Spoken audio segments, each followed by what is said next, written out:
One very excellent meditation is to rest in the knowledge that I am I Christ. Just to rest there. That's all you have to do.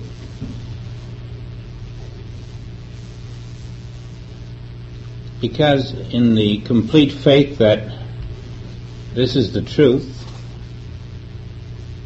you realize that truth needs no human instrument whatsoever. Truth doesn't really work through a human being. Truth works. What the world sees is what they call the human being. But all that's there is the truth of God functioning. I, Christ, is your only self. And as you rest there, it becomes clear that a knitting, a rooting is taking place.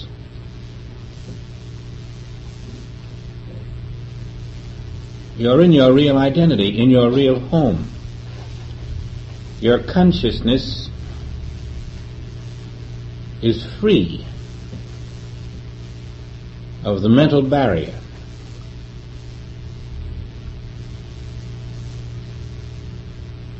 And the deeper this begins to permeate your consciousness, so that you have no other consciousness, the clearer it becomes that it's already an accomplished fact and always has been. Your function is not to go out now and deny it, that's all. All day long you'll be tempted to deny that I am I Christ. If it were possible for you never to deny it, grace would be the only experience you would know.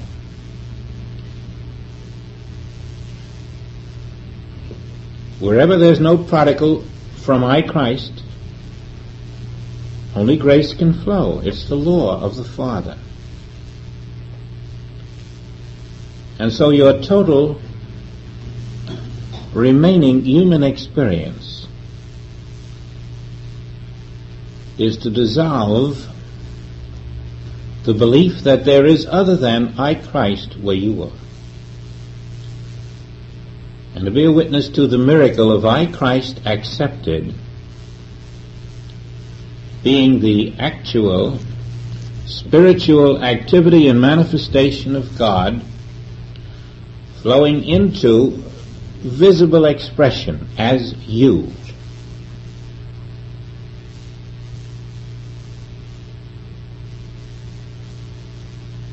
Literally, if you spend your time consciously refusing to deny I Christ,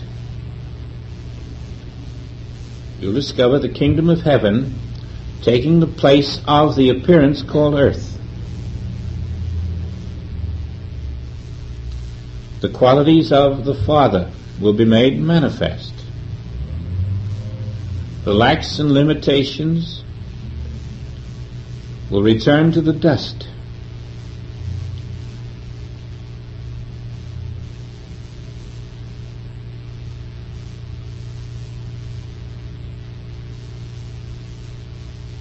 This is the basis of living in Christ. Living in Christ, by Christ, through Christ. Living in spirit. I Christ must be where you stand in consciousness, or else you're standing in the false sense of self, and duality is the inevitable result. Joel states this: slavery and limitation are within ourselves, the result of our ignorance of true being, and therefore the remedy must also be within us. Admitting that our ignorance of truth is holding us in bondage to the body,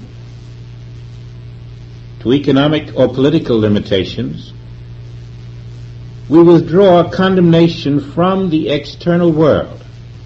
That doesn't mean only person. It means withdrawing condemnation from all physical, mental powers of the world, as well as persons.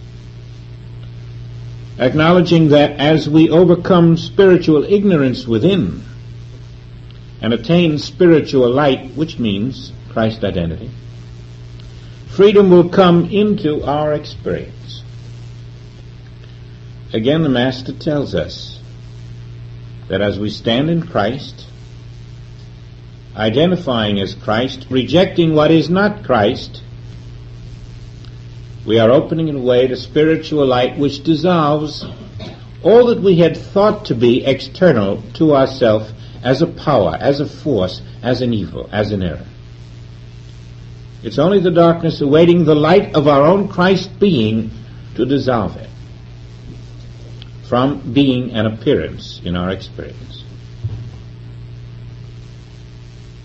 If it seems possible that our troubles are not our troubles, now this is introducing a new idea, so listen carefully. If it seems possible that our troubles are not our troubles because of someone or some circumstance external to us, but rather through our inner ignorance, then we're opening the way for our own freedom to appear. Not blaming somebody or some outer thing, but really seeing that my own ignorance of Christ's identity is what appears outwardly to me as someone else doing something that is hurting me. That's the false cause out there. It's the false cause of a false error. When I'm in the light of my being, the false cause and the false error are no longer there. But only in the light of my being, only in Christ's identity, not in the spiritual adultery of the human mind. As long as you're in the human mind, you're in spiritual adultery. That was the whole message of the adulteress.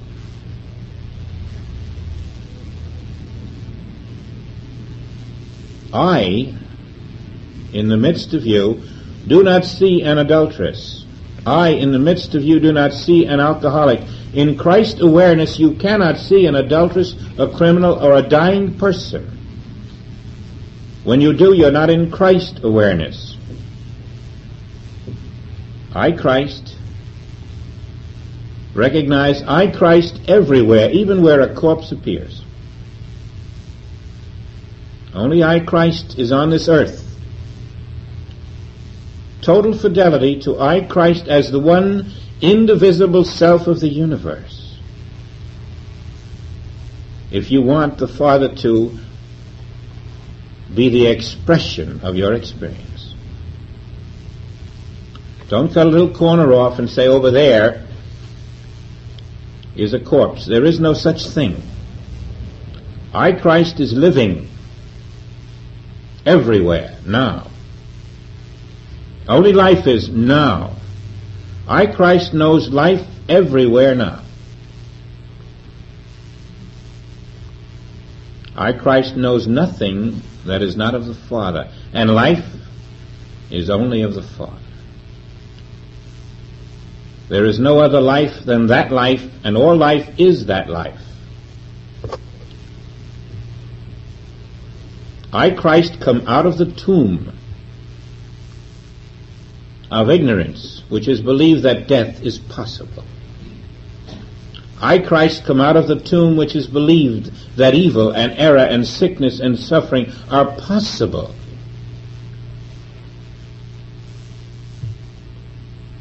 That's the prodigal consciousness talking. I, Christ, knows no unreality. And so there's no external causes for your problems. And you discover this only by standing in the identity of I, Christ. When you can see that as a possibility, Joel says you're on the way. The moment you can see that your only so-called problem is that you have not known yourself, you have not had the inner light of your own being, when you can admit that to yourself, you've opened the door to an expanding consciousness of truth.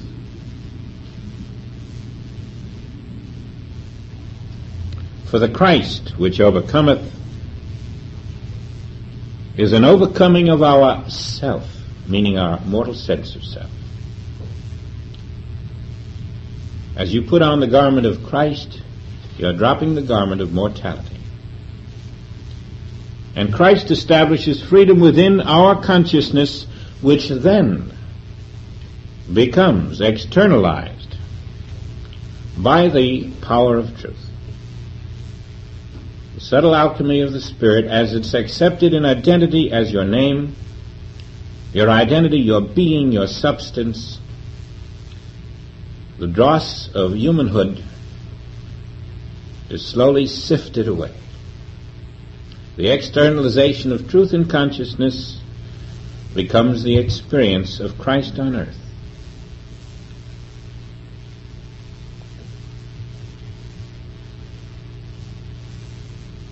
That's how you release man, mortality, form, materiality, physicality, structure, false human causes, disasters, diseases. Where are they? No light, that's all. The absence of light. The absence of Christ's light. And it's only available within your own being. The absence of yourself. The absence of that which is ever present. And that's the paradox of the Christ. In the absence of the presence, you experience all that is not true. In the presence of the presence accepted, all that is not true becomes absent.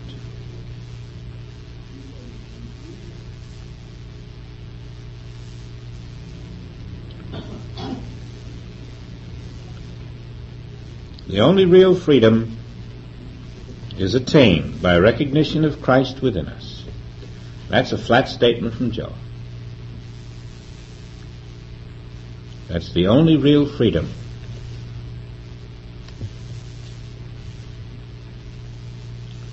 And learning to live not only in subjection to Christ, but realizing its dominion over the circumstances and conditions of life. And so you're not accepting, if you're still struggling, if you're still doubting, if you're still worrying, if you still have an adversary, if you still have an enemy, if you still have a problem, you're not accepting I Christ. Because I Christ has none of these.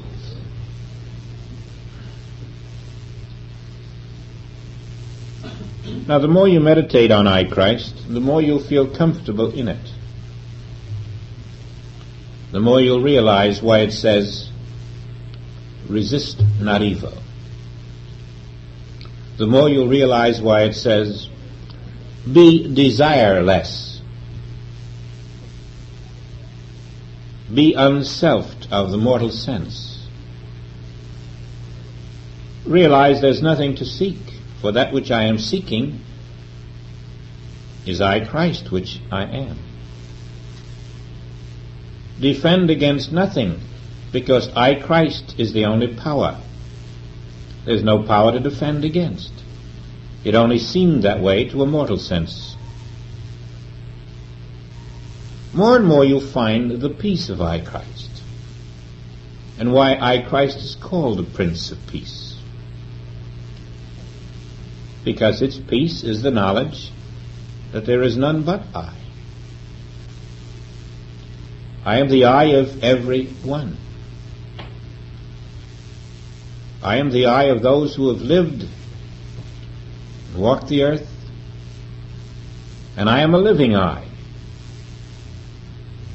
Nothing in the world can tempt you into the belief that the I of you is not the life of every one.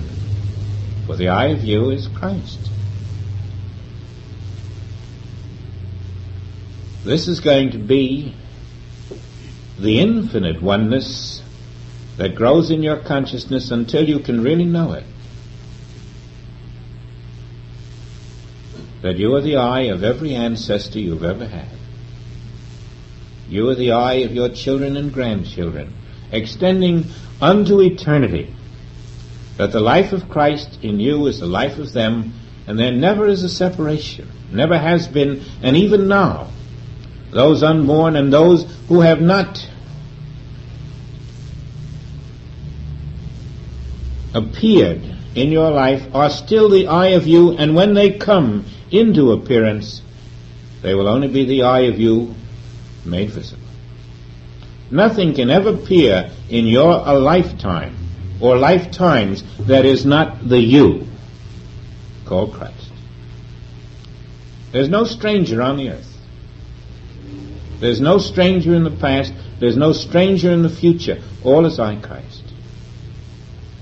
That's the invisible, indivisible garment of the infinite consciousness you must come into through I, Christ. And the less gaps you have in that consciousness, the less gaps you'll have in your experience. That's what externalizes. It externalizes with quite a rush sometimes. Sometimes quickly. Sometimes so fully you don't know what's happening. Sometimes so harmoniously that you know that no human mind had anything to do with this incredible thing. Always the miracle is I, Christ, infinite, beyond time and space, in the midst of all, animal, vegetable, mineral, human. I, Christ, stand there. The infinite individualization of God everywhere.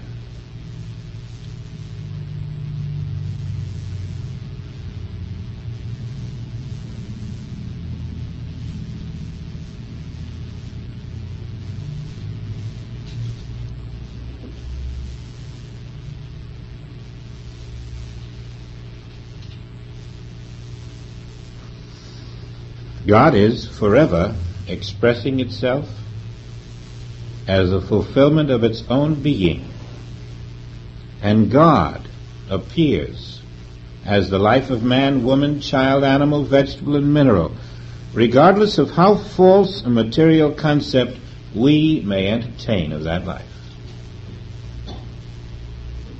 Because of the infinite nature of God, there can be only one life.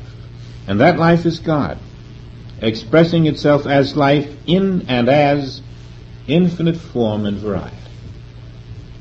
That's what you're looking at then. You're looking at that invisible one life of God. And the minute you label it with mortal sense, you're separating yourself from it. As you stand in I, Christ, that invisible life will explain itself through you, through I, Christ, and you will perceive reality instead of the imagined images of material form.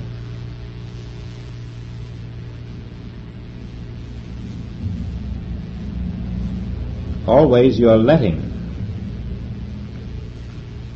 the infinite express through your I, Christ consciousness, for that's the key to grace.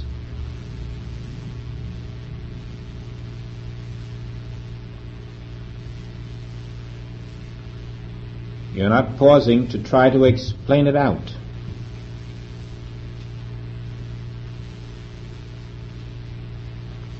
To analyze it. To deflect it. To influence it. To manipulate it. To call it to your door. Your door is everywhere because I, Christ, is your name. It will go where it must go. Not where an individual directs it. Everywhere is I, Christ, and therefore everywhere is the Father now. You see that Jesus couldn't be confined to any one religion, or any one race, or any one nation. For I, Christ, is the name of all men, all women, all children, all over the globe and on planets unknown.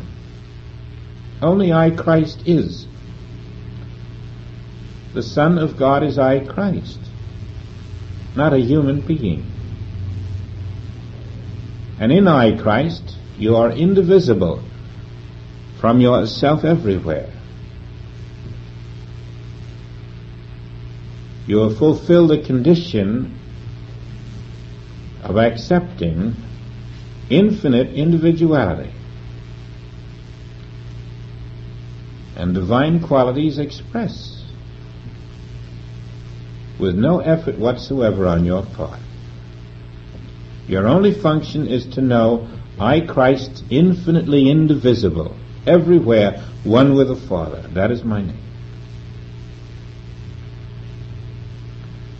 And if they tear down the world tomorrow, I, Christ, will still be one with the Father, even unto the end of the world. Never can I and the Father be divided, because we are one self. Wherever God is, I am now. I don't have to go there. I, Christ, is omnipresent. That's the fact of your being.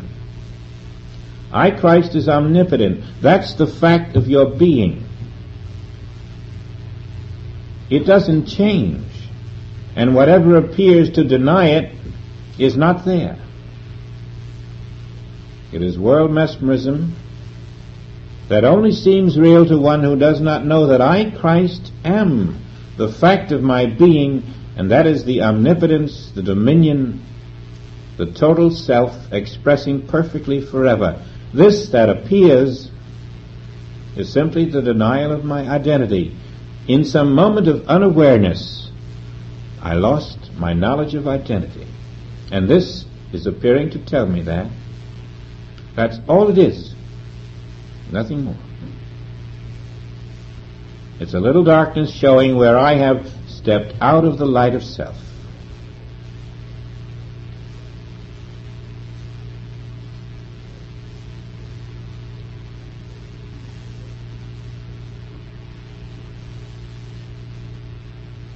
Living in this consciousness, you're not worshiping a man who rose, but you're following that individual who said, "Follow me. I am the light." Follow the light which is your own true being. And your Easter will be ascension, dominion, the full expression of the Godhead on the holy ground where you stand.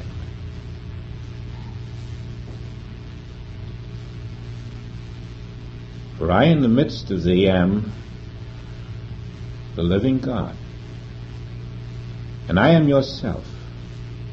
Deny me, and you lose me until you find me again. But I will never leave thee, even unto the end of the world. I am your life eternal, your permanent self.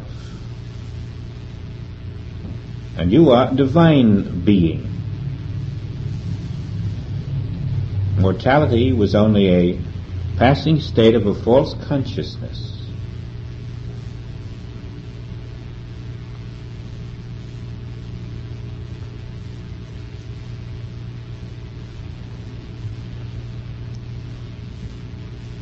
As we release the false consciousness,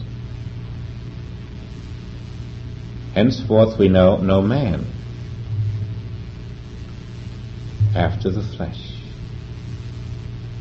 For all that stands there is I, Christ, invisible, myself, undivided from myself here where space seems to be, or there where time seems to be. I self am not in time or space. They are false states of consciousness. But I, self, am everywhere. And there is no time. There is only the eternal now of myself, which is yourself. Practice resting in I, Christ. Practice through the day. Stop and ask yourself, how am I denying that I am I, Christ, everywhere? You'll find many places where you are falling down even while you think you're standing up. And then make the brief correction. And don't be surprised when you make these corrections at the inner light that begins to well up within you to assure you that you're walking the path of spirit. I have chosen you.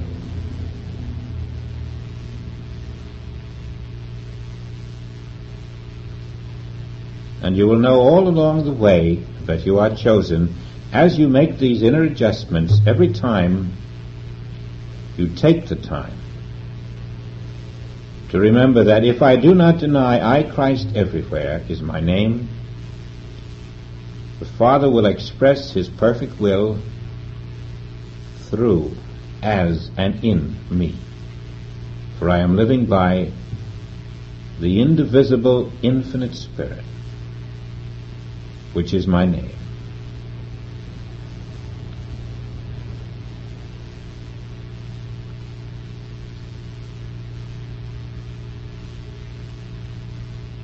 The I of you is the Christ, which is the light of the world. Behind the world you see is I, the light of you, the Christ, everywhere. Deny it, lose it. Accept it, and it becomes the law of your life, perfect as the Father.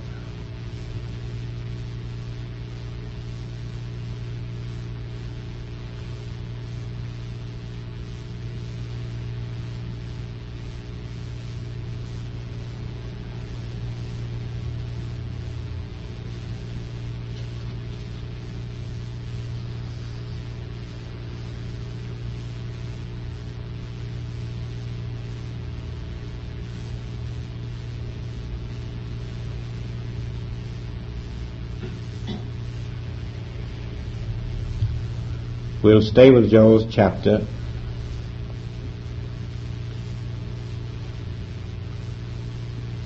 Release man.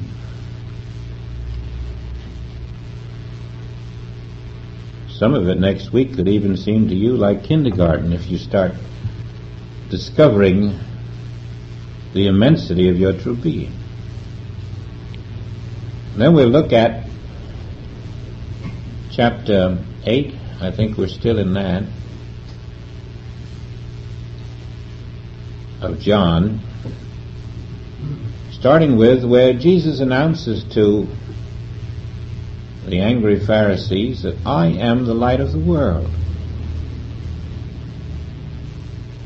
For that's what the light of the world is saying to each of us. I am the Christ of your being.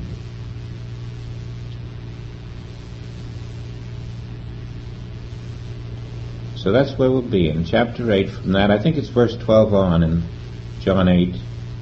And we'll stay with release man to get real good and strong before we tell Satan to get behind us.